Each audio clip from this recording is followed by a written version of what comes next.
Hey everybody, this is gonna be a 15,000 mile review of a 2023 Roush F-150. Just getting ready to take this thing in for an oil change today. Once we do that, we'll go over a few more things I've learned about this truck in about a year that I've owned it. So stay tuned, we'll go through it.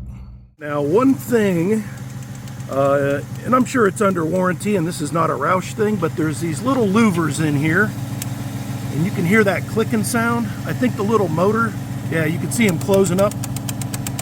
There's a little motor or something hung up in there, and I have told them about that problem, and they're gonna replace that, of course, under warranty.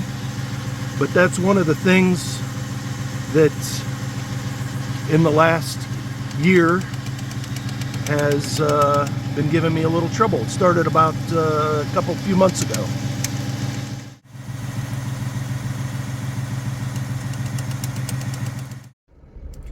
Here we are at Montrose Ford in Fairlawn, which is Akron, Ohio. And we're gonna get the works package done today. And we'll see how that goes. Some pretty cool cars in here. Looks like a Shelby, a couple Shelbys, a red one, GT500, that's pretty sweet. There's my ride.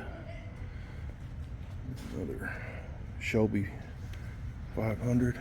There's a new Roush. I don't know if that's a 24 or 23.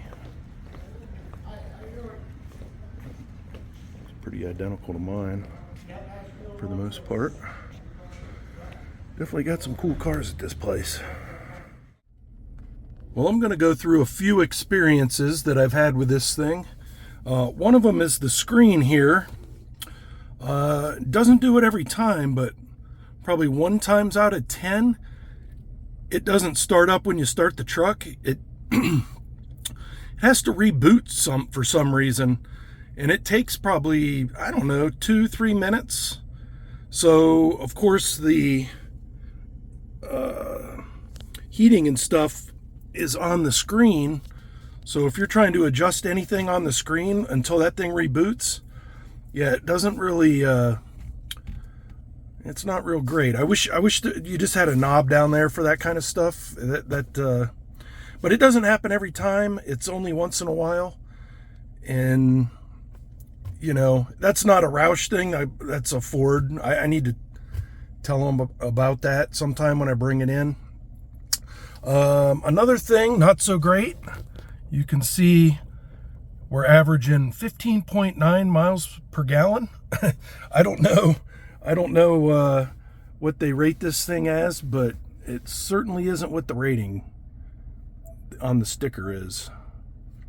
And then you can see here it's saying 16.2.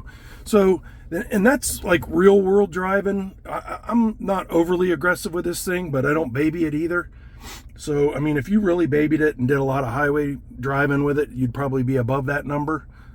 But this is, you know, driving to work, driving around town, a little bit of freeway stuff, all that stuff combined, around 16 miles a gallon, which isn't too good, in my opinion. Now, another thing that I'm not a huge fan of are these key fobs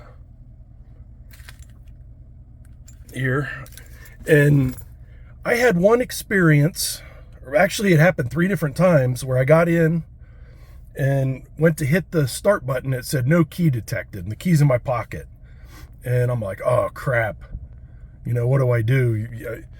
So anyways, I looked up a YouTube video, and what you have to do is down here in the center console, underneath the cup holder, this back cup holder here, if I can get this out of here, they keep a key for the door in there, but there's this little slot, and you got to put the key down in there like that. Put it down in there, you hit the start button, and it like reprograms the key or reinitializes it or something, and that gets it working. So I've had that happen a couple times, which I don't know, if you just had a darn key for the thing, I'm old school with that. You know, I'd rather just have a key. So that's kind of annoying.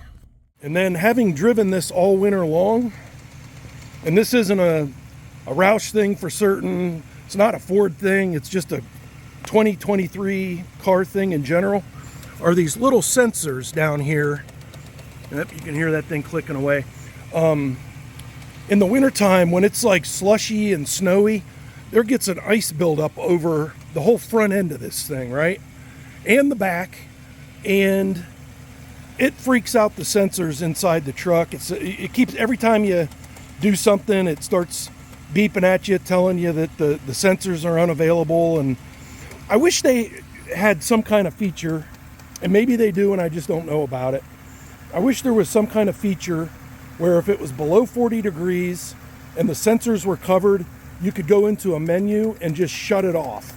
Because every time you stop, every time you turn, the thing starts freaking out inside because the sensors are covered. And it's like, well, yeah, no kidding, they're covered. There's an inch of snow over the whole front end of the truck. You need to be able to disable that. I don't know why they haven't come up with some kind of an option to do that, but they haven't, as far as I know.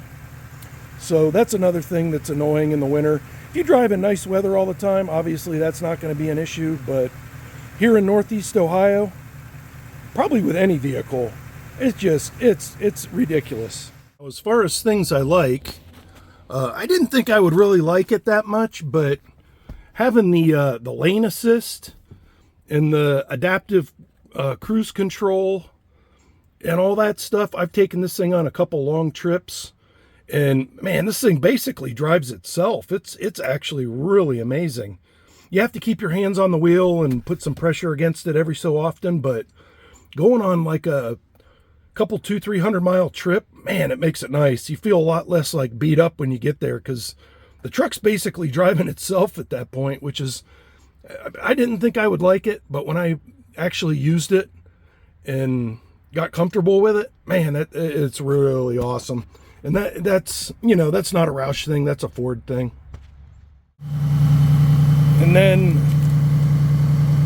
another thing that it's really awesome is the people that know what this truck is, man, I still get at least 1 or 2 people complimenting it a week or giving me a thumbs up when I'm at a stoplight, and it's pretty dirty right now, but yeah, people that know what this is and can appreciate it, it still turns heads, which is really cool.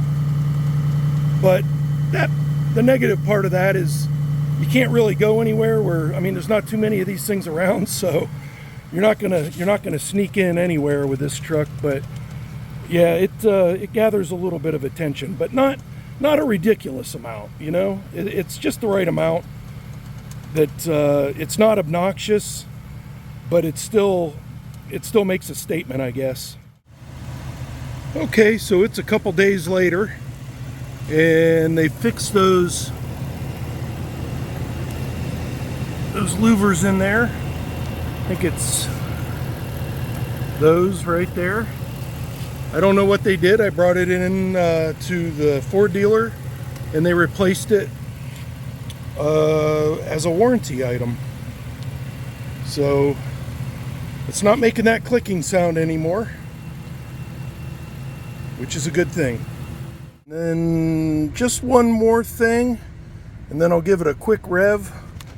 But one thing I really definitely like is the button for the active exhaust. Makes it quieter. And while I don't use it a lot, I definitely use it on long trips, or, you know, when I'm trying to be a little quieter with this thing. And it makes a pretty big difference, and I like that. Definitely a good option.